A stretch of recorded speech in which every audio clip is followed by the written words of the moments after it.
بسم اللہ الرحمن الرحیم۔ حضرت یوسف علیہ السلام حضرت یعقوب علیہ السلام کے بیٹے، حضرت اسحاق علیہ السلام کے پوتے اور حضرت ابراہیم علیہ السلام کے پڑپوتے ہیں۔ والدہ راحیل حضرت یوسف علیہ السلام کے چھوٹے بھائی بنیامین کی پیدائش کے وقت انتقال کر گئی تھیں۔ یوں تو اللہ تعالیٰ نے حضرت یعقوب علیہ السلام کو 12 بیٹوں سے نوازا تھا، لیکن راحیل کے بطن سے 2 بیٹے یوسف علیہ السلام اور بنیامین ہی ہوئے۔ حضرت یوسف علیہ السلام بھی اپنی والدہ کی طرح حسن و جمال میں لسانی تھے۔ والد کو ان سے بے حد محبت تھی اور وہ انہیں خود سے جدا نہیں کرتے تھے۔ روایت میں ہے کہ حضرت یعقوب علیہ السلام کی چہیتی بیوی راحیل نے بھی ان کے لیے خصوصی وصیت کی تھی۔ اب یہ بن ماں کے بھی تھے اور 10 ستیلے بھائیوں سے چھوٹے بھی۔ پھر شدید قربت اور محبت کا ایک سبب یہ بھی تھا کہ حضرت یعقوب علیہ السلام نے حضرت یوسف علیہ السلام کی پیشانی پر چمکتے نور نبوت کا مشاہدہ بھی کر لیا تھا۔ اللہ عز و جل نے قرآن کریم کی 111 آیات پر مشتمل پوری ایک سورت یوسف میں حضرت یوسف علیہ السلام کے واقعے کو بیان فرمایا ہے۔ اس سورت میں بیان کردہ واقعے کو احسن القصص یعنی بہترین واقعہ کہا گیا ہے۔ قرآن پاک میں حضرت یوسف علیہ السلام کا نام مبارک 26 مرتبہ آیا ہے، جن میں سے 24 بار سورہ یوسف میں، جبکہ سورت انعام اور سورہ غافر میں ایک بار آپ علیہ السلام کا ذکر کیا گیا ہے۔ سورہ یوسف کے شان نزول کے بارے میں روایت ہے کہ جب حضرت صلی اللہ علیہ وسلم مکہ معظمہ میں تشریف فرما تھے اور آپ صلی اللہ علیہ وسلم کی خبر مدینہ طیبہ پہنچی تو وہاں کے یہودیوں نے اپنے چند آدمی اس کام کے لیے مکہ معظمہ بھیجے کہ وہ جا کر آپ صلی اللہ علیہ وسلم کی آزمائش کریں۔ انہوں نے مبہم انداز میں سوال کیا، اگر آپ صلی اللہ علیہ وسلم سچے نبی ہیں تو ذرا یہ بتلائیے کہ وہ کون سے پیغمبر تھے جن کا ایک بیٹا ملک شام سے مصر لے جایا گیا اور باپ ان کے غم میں روتے روتے نابینا ہو گئے۔ دراصل یہ سوال یہودیوں نے اس لیے منتخب کیا تھا کہ اس کی کوئی عام شہرت نہ تھی اور نہ مکے میں کوئی اس واقعے سے واقف تھا، کیونکہ اس وقت مکے میں اہل کتاب میں سے کوئی نہ تھا جس سے باحوالہ تورات اور انجیل اس قصے کا کوئی جز معلوم ہو سکتا۔ ان کے سوال پر پوری سورہ یوسف نازل ہوئی، جس میں حضرت یعقوب علیہ السلام اور حضرت یوسف علیہ السلام کا پورا واقعہ مذکور ہے، اور اتنی تفصیل کے ساتھ مذکور ہے کہ تورات اور انجیل میں بھی اتنی تفصیل نہیں۔ اس لیے اس کا بیان کرنا حضرت صلی اللہ علیہ وسلم کا کھلا معجزہ تھا۔ حضرت یوسف علیہ السلام ابھی سن بلوغت کو بھی نہ پہنچے تھے کہ انہوں نے ایک خواب دیکھا جس کا اپنے والد سے یوں ذکر کیا، اے ابا جان، میں نے 11 ستاروں، سورج اور چاند کو دیکھا کہ وہ سب مجھے سجدہ کر رہے ہیں۔ حضرت یعقوب علیہ السلام نے جب بیٹے کا خواب سنا تو سمجھ گئے کہ یہ بڑے ہو کر اللہ تعالیٰ کی جانب سے ایک عظیم منصب پر فائز ہوں گے، اس لیے انہیں اندیشہ ہوا کہ یوسف کے ستیلے بھائی ان کی عظمت کا اندازہ لگا کر شیطان کے بہکاوے میں آ کر ان کے دشمن نہ ہو جائیں اور انہیں کوئی نقصان نہ پہنچائیں۔ چنانچہ انہوں نے کہا، پیارے بیٹے، اپنے اس خواب کا ذکر اپنے بھائیوں سے نہ کرنا، ایسا نہ ہو کہ وہ تمہارے ساتھ کوئی فریب کاری کریں۔ کچھ شک نہیں کہ شیطان انسان کا کھلا دشمن ہے۔ بعض مفسرین نے لکھا ہے کہ جس وقت حضرت یوسف علیہ السلام اپنے والد کو خواب سنا رہے تھے، ستیلی ماں دروازے کی آڑ سے باتیں سن رہی تھی۔ جب ستیلے بیٹے گھر آئے تو اس نے یہ بات ان کی گوش گزار کر دی۔ وہ ویسے بھی حضرت یوسف سے حسد کرتے تھے، لہٰذا اس واقعے نے جلدی پر تیل کا کام کیا۔ انہیں یہ کسی طور پر گوارا نہ تھا کہ ان کا ستیلا چھوٹا بھائی شان و رتبے میں ان سے آگے بڑھ جائے، لہٰذا ان سب نے حضرت یوسف علیہ السلام کو والد سے جدا کرنے کا فیصلہ کر لیا۔ انہوں نے آپس میں کہا کہ یوسف کو یا تو جان سے مار ڈالو یا اسے کسی ملک میں پھینک آؤ، پھر ابا کی توجہ صرف تمہاری طرف ہو جائے گی اور اس کے بعد تم اچھی حالت میں ہو جاؤ گے۔ ان میں سے ایک نے کہا کہ یوسف کو قتل تو نہ کرو، بلکہ کسی اندھے کنویں کی تہ میں ڈالو تاکہ کوئی آتا جاتا قافلہ اسے نکال کر لے جائے۔ اگر تم کو کچھ کرنا ہی ہے تو یوں کرو۔ مفسرین لکھتے ہیں کہ کنویں میں ڈالنے کی تجویز بڑے ستیلے بھائی یہودا نے دی تھی۔ اگلے دن 10 بھائی والد کی خدمت میں حاضر ہوئے اور کہا، ابا جان، آخر آپ یوسف کے بارے میں ہم پر اعتماد کیوں نہیں کرتے؟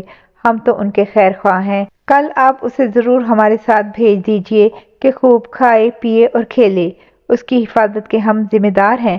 حضرت یعقوب علیہ السلام نے کہا، یہ امر مجھے غمناک کیے دیتا ہے کہ تم اسے لے جاؤ، اور یہ بھی خوف ہے کہ تم کھیل میں اس سے غافل ہو جاؤ اور اسے بھیڑیا کھا جائے۔ انہوں نے جواب دیا، ہم جیسی طاقتور جماعت کی موجودگی میں بھی اگر انہیں بھیڑیا کھا جائے تو ہم بالکل نکمے ہی ہوئے۔ اگلی صبح روانگی سے قبل حضرت یعقوب علیہ السلام نے پھر ان 10 بیٹوں کو یوسف علیہ السلام کی حفاظت کی یاد دہانی کروائی۔ حضرت یعقوب علیہ السلام کافی دور تک ان کے ساتھ گئے۔ جب تک والد ساتھ رہے وہ بھائی کو گود میں اٹھائے رہے، لیکن جیسے ہی وہ نظروں سے دور ہوئے انہوں نے یوسف علیہ السلام کو گود سے نیچے پھینک کر مار پیٹ شروع کر دی۔ ان سب کے دل پتھر ہو چکے تھے۔ ایسے میں ایک بار پھر بڑے بھائی یہودا کے دل میں رحم آیا۔ اس نے کہا کہ اس طرح اس بچے کو ضائع نہ کرو، یہاں قریب ہی ایک کنواں ہے، اس میں ڈال دو۔ اگر کسی سانپ وغیرہ نے ڈس لیا تو یہ مر جائے گا، تو شاید کوئی بھولا بسرا قافلہ یہاں آ جائے اور اسے اپنے ساتھ لے جائے، اس طرح تمہارا مقصد پورا ہو جائے گا۔ یہودا کی بات سے سب نے اتفاق کیا۔ قرآن پاک میں اس طرح بیان کیا گیا ہے، پھر جب وہ اس کو لے کر چلے اور سب نے مل کر ٹھان لیا کہ اسے غیر آباد گہرے کنویں کی تہ میں پھینک دیں، تو ہم نے یوسف علیہ السلام کی طرف وحی بھیجی کہ یقیناً ایک وقت ایسا آئے گا کہ تم ان کو ان کے اس سلوک سے آگاہ کرو گے اور وہ تجھے نہ پہچانیں گے۔ روایت میں ہے کہ اس وقت حضرت یوسف علیہ السلام کی عمر 7 سال تھی۔ امام قرطبی کا فرمان بھی یہی ہے کہ جس وقت یوسف علیہ السلام کو کنویں میں ڈالا گیا وہ نابالغ بچے تھے۔ تاہم تفسیر ابن کثیر میں 17 سال جبکہ کچھ مفسرین نے عمر 12 سال بھی تحریر کی ہے، واللہ اعلم۔ امام قرطبی اور دیگر مفسرین نے حضرت یوسف علیہ السلام کو کنویں میں ڈالنے کا واقعہ یوں بیان کیا ہے کہ جب وہ انہیں ڈالنے لگے تو وہ کنویں کی منڈیر سے چمٹ گئے۔ بھائیوں نے ان کے ہاتھ باندھے۔ حضرت یوسف علیہ السلام نے بھائیوں سے رحم کی درخواست کی، مگر جواب ملا، جو 11 ستارے تجھے سجدہ کرتے ہیں ان کو بلا، وہ تیری مدد کریں گے۔ پھر انہیں ایک ڈول میں رکھ کر کنویں میں لٹکا دیا۔ جب نصف تک پہنچے تو ڈول کی رسی کاٹ دی۔ اللہ تعالیٰ نے حضرت یوسف علیہ السلام کی حفاظت فرمائی۔ پانی میں گرنے کی وجہ سے انہیں کوئی چوٹ نہیں لگی۔ انہیں قریب ہی ایک پتھر کی چٹان نظر آئی اور وہ اس پر بیٹھ گئے۔ بعض روایات میں ہے کہ اللہ تعالیٰ نے حضرت جبرائیل علیہ السلام کو حکم دیا اور انہوں نے حضرت یوسف علیہ السلام کو اس چٹان پر بٹھا دیا۔ آپ 3 روز تک اس کنویں میں رہے۔ بھائی یہودا دوسرے بھائیوں سے چھپ کر روزانہ ان کے لیے کھانا پانی لاتا اور ڈول کے ذریعے ان تک پہنچا دیتا۔ حضرت یوسف کو کنویں میں ڈالنے کے بعد انہیں فکر ہوئی کہ اب والد کو کیا جواب دیں گے، چنانچہ انہوں نے ایک بکری ذبح کی اور اس کا خون حضرت یوسف علیہ السلام کے کرتے پر لگا کر عشاء کے وقت آہو بکا کرتے والد کے پاس پہنچے اور کہنے لگے، ابا جان، ہم سب تو دوڑنے میں لگ گئے تھے اور یوسف کو ہم نے سامان کے پاس بٹھا دیا تھا، ایک بھیڑیا انہیں کھا گیا اور آپ ہمارا کیوں یقین کرنے لگے اگرچہ ہم کتنے ہی سچے ہوں۔ مفسرین لکھتے ہیں کہ انہوں نے قمیص کو خون میں لت پت تو کر دیا تھا، لیکن وہ یہ بھول گئے کہ اگر بھیڑیا یوسف علیہ السلام کو کھاتا تو قمیص کیسے سلامت رہ جاتی۔ حضرت یعقوب علیہ السلام نے قمیص دیکھ کر اندازہ کر لیا کہ یہ جھوٹ بول رہے ہیں۔ آپ نے فرمایا، میرے بیٹو، یہ کیسا حکیم اور عقل مند بھیڑیا تھا کہ یوسف علیہ السلام کو اس طرح کھایا کہ کرتا کہیں سے بھی نہ پھٹا اور صحیح سالم رہا۔ آپ نے فرمایا، حقیقت یوں نہیں ہے، بلکہ تم اپنے دل سے یہ بات بنا کر لائے ہو، بس میرے لیے صبر ہی بہتر ہے اور جو تم بیان کرتے ہو اس کے بارے میں اللہ ہی سے مدد مطلوب ہے۔ تفسیر قرطبی میں ہے کہ ایک تجارتی قافلہ جو ملک شام سے مصر جا رہا تھا، راستہ بھول کر اس غیر آباد جنگل میں پہنچ گیا۔ قافلے کے لوگ پانی کی تلاش میں سرگرداں تھے کہ ایک شخص مالک بن دبر اس کنویں تک پہنچ گیا۔ اس نے پانی لینے کے لیے ڈول ڈالا۔ حضرت یوسف علیہ السلام نے ڈول کی رسی پکڑ لی۔ مالک بن دبر نے ڈول کو بھاری دیکھ کر اوپر کھینچا، لیکن جب اس نے ڈول کے ساتھ ایک 9 عمر بچے کو دیکھا تو خوشی سے پکار اٹھا، ارے بڑی خوشی کی بات ہے، یہ تو بڑا اچھا لڑکا نکل آیا۔ صحیح مسلم میں شب معراج کی حدیث میں ہے کہ رسول اللہ صلی اللہ علیہ وآلہ وسلم نے فرمایا کہ میں یوسف علیہ السلام سے ملا تو دیکھا کہ اللہ تعالیٰ نے پورے عالم کے حسن و جمال میں سے آدھا ان کو عطا فرمایا ہے اور باقی آدھا سارے جہاں میں تقسیم ہوا ہے۔ مفسرین لکھتے ہیں کہ ستیلا بھائی روزانہ کھانا لایا کرتا تھا۔ اس روز جب وہ کنویں پہ آیا اور یوسف کو نہ پایا تو بھائیوں کو بلا لیا۔ سب یوسف علیہ السلام کو تلاش کرتے قافلے والوں کے پاس جا پہنچے اور ان سے کہا، تمہارے پاس جو لڑکا ہے وہ ہمارا غلام ہے، ہم سے بھاگ آیا ہے، اب یہ ہمارے لیے بیکار ہے، تم چاہو تو اسے خرید لو۔ قافلے والے ایک اجنبی جگہ پر تھے، سو ان 10 بھائیوں کے خوف سے انہیں خریدنے پر آمادہ ہو گئے۔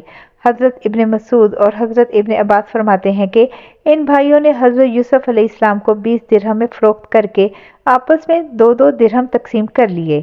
تفسیر امام مجاہد کی روایت کے مطابق بھائی قافلہ روانہ ہونے تک وہاں رہے، کچھ دور ان کے ساتھ بھی چلے اور ان لوگوں سے کہا کہ اسے باندھ کر رکھیں، ایسا نہ ہو کہ پھر بھاگ جائے۔ انہیں ڈر تھا کہ کہیں وہ بھاگ کر والد کے پاس نہ پہنچ جائے۔ قافلے والوں نے حضرت یوسف کو مصر کے بازار میں فروخت کر دیا۔ ابن کثیر تفسیر قرطبی میں ہے کہ لوگوں نے بڑھ چڑھ کر قیمتیں لگانا شروع کیں، یہاں تک کہ حضرت یوسف کے وزن کے برابر سونے، وزن کے برابر مشک اور وزن کے برابر ریشمی کپڑے میں فروخت کر دیے گئے۔ حضرت یوسف کو خریدنے والا شخص عزیز مصر یعنی وزیر مملکت تھا، جو خزانہ اور امور سلطنت پر حاوی تھا۔ ابن اسحاق فرماتے ہیں کہ اس کا نام عطفیر بن رحیب اور اس کی بیوی کا نام رائل بنت رمابیل تھا۔ ان دنوں ریان بن ولید مصر کا بادشاہ تھا، تاہم اکثر مفسرین نے عزیز مصر کی بیوی کا نام زلیخا لکھا ہے۔ عزیز مصر حضرت یوسف کو خوش خوش اپنے گھر لے آیا اور بیوی کو نصیحت کی کہ اسے بہت پیار و محبت سے رکھو۔ قرآن پاک میں ارشاد باری تعالیٰ ہے، مصر والوں میں سے جس نے اسے حضرت یوسف کو خریدا تھا اس نے اپنی بیوی سے کہا اسے بہت عزت و احترام کے ساتھ رکھو، بہت ممکن ہے کہ ہمیں فائدہ پہنچائے یا اسے ہم اپنا بیٹا ہی بنا لیں۔ یوں ہم نے مصر کی سرزمین میں یوسف کے قدم جما دیے۔ حضرت یوسف محل میں بڑے سکون اور اطمینان کے ساتھ رہ رہے تھے۔ عزیز مصر آپ کی دیانت، شرافت، پاکیزگی، سچائی اور بردباری سے بے حد متاثر تھا، لیکن ابھی اللہ تعالیٰ کو حضرت یوسف کو مزید امتحانات سے گزارنا تھا۔ کچھ ہی عرصہ گزرا تھا کہ آپ سن شباب پر پہنچ گئے۔ عزیز مصر کی بیوی زلیخا آپ کے حسن سے بہت متاثر تھی۔ وقت گزرنے کے ساتھ ساتھ اس کی نیت بدلنے لگی اور اس نے آپ پر ڈورے ڈالنے شروع کر دیے۔ قرآن پاک میں ارشاد ہے، اور جس عورت کے گھر میں تھا وہ اسے پھسلانے لگی اور دروازے بند کر لیے اور کہنے لگی لو آؤ۔ اس حضرت یوسف نے کہا اللہ کی پناہ، وہ یعنی تیرے میاں تو میرا آقا ہے جس نے مجھے عزت سے رکھا ہے، میں ایسا ظلم نہیں کر سکتا، بے شک ظالم نجات نہیں پاتے۔ جب حضرت یوسف نے دیکھا کہ یہ عورت شیطان کے چنگل میں پھنس کر دعوت گناہ پر مصر ہے تو باہر نکلنے کے لیے دروازے کی جانب بھاگے۔ زلیخا پکڑنے کے لیے ان کے پیچھے دوڑی، ان کی قمیص کا پچھلا دامن اس کے ہاتھ میں آ گیا، جسے اس نے اپنی طرف کھینچا تو وہ پھٹ گیا۔ حضرت یوسف علیہ السلام باہر نکلے تو سامنے عزیز مصر کھڑا تھا، پیچھے زلیخا بھی باہر آ گئی۔ اس نے شوہر کو دروازے پہ کھڑا دیکھا تو معصوم بن گئی اور حضرت یوسف علیہ السلام پر الزام لگاتے ہوئے گویا ہوئی، جو شخص تیری بیوی کے ساتھ برا ارادہ کرے تو بس اس کی سزا یہی ہے کہ اسے قید کر دیا جائے اور اسے کوئی دردناک سزا دی جائے۔ حضرت یوسف علیہ السلام نے جب دیکھا کہ اس عورت نے الزام انہی پر لگا دیا ہے تو صورتحال واضح کر دی، بولے یہی مجھے اپنی نفسانی خواہش پورا کرنے پر مجبور کر رہی تھی۔ عزیز مصر کے سامنے ایک طرف بیوی تھی جو حضرت یوسف علیہ السلام پر بدکاری کا الزام لگا رہی تھی، تو دوسری طرف حضرت یوسف علیہ السلام تھے کہ جن کی شرافت، پاکیزگی، صداقت اور سچائی مسلمہ تھی۔ وہ سوچ رہا تھا کہ ان میں سے کون سچا ہے۔ قرآن پاک میں ارشاد ہے، عورت کے گھر والوں میں سے ایک گواہ نے گواہی دی کہ اگر اس کا کرتا آگے سے پھٹا ہوا ہے تو عورت سچی ہے اور وہ جھوٹا ہے، اور اگر اس کا کرتا پیچھے سے پھٹا ہوا ہے تو یہ جھوٹی ہے اور وہ سچا ہے۔ جب اس یوسف علیہ السلام کا کرتا دیکھا تو وہ پیچھے سے پھٹا تھا، تب اس نے زلیخا سے کہا کہ یہ تمہارا فریب ہے اور کچھ شک نہیں کہ تم عورتوں کے فریب بڑے ہوتے ہیں۔ پھر اس نے کہا یوسف اس بات کا خیال نہ کر، اور زلیخا تو اپنے گناہ کی بخشش مانگ، بے شک خطا تیری ہی ہے۔ تفسیر ابن کثیر اور معرف القرآن میں ایک دودھ پیتے بچے کا ذکر ہے کہ جسے اللہ تعالیٰ نے گویائی عطا فرمائی اور اس نے عزیز مصر کو یہ حکیمانہ مشورہ دیا جس میں حضرت یوسف علیہ السلام کی بے گناہی ثابت ہوئی۔ یہ واقعہ دربار خاص سے ہوتا ہوا شہر کی خواتین تک میں عام ہو گیا۔ انہوں نے زلیخا کو بدنام اور اسے لعن طعن کرنا شروع کر دیا، جس کا ذکر قرآن کریم میں یوں کیا گیا ہے، اور عورتوں نے شہر میں چرچا کیا کہ عزیز کی عورت اپنے غلام کو چاہتی ہے، اس کی محبت میں فری فتح ہو گئی ہے، ہم تو اسے سری غلطی پر دیکھتے ہیں۔ زلیخا جب ان عورتوں کے تن سے تنگ آ گئی تو اس نے ان عورتوں کو اپنے گھر کھانے پر مدعو کر لیا۔ پھر جب سب خواتین کھانے کی دعوت پر آ گئیں تو اس نے ان میں سے ہر ایک کو پھل تراشنے کے لیے ایک ایک چھری دی اور پھر یوسف علیہ السلام سے کہا کہ ان کے سامنے چلے آؤ۔ ان عورتوں نے جب حضرت یوسف علیہ السلام کے حسن و جمال کو دیکھا تو ایسی مدہوش ہوئیں کہ پھل تراشنے کے بجائے اپنے ہاتھ کاٹ لیے اور بے اختیار بول اٹھیں، سبحان اللہ، یہ انسان ہرگز نہیں، یہ تو یقیناً کوئی بہت بزرگ فرشتہ ہے۔ جب زلیخا نے دیکھا کہ یہ عورتیں تو یوسف کے جلوہ حسن سے مبہوت و مدہوش ہو گئی ہیں تو اس نے کہا، یہی وہ غلام ہے جس کے بارے میں تم مجھ پر لعنت ملامت کر رہی تھی۔ میں نے ہر چند اس سے اپنا مطلب حاصل کرنا چاہا لیکن اس نے اپنے آپ کو روک لیا، اور جو کچھ میں کہہ رہی ہوں اگر یہ وہ کام نہ کرے گا تو قید کر دیا جائے گا اور رسوا ہوگا۔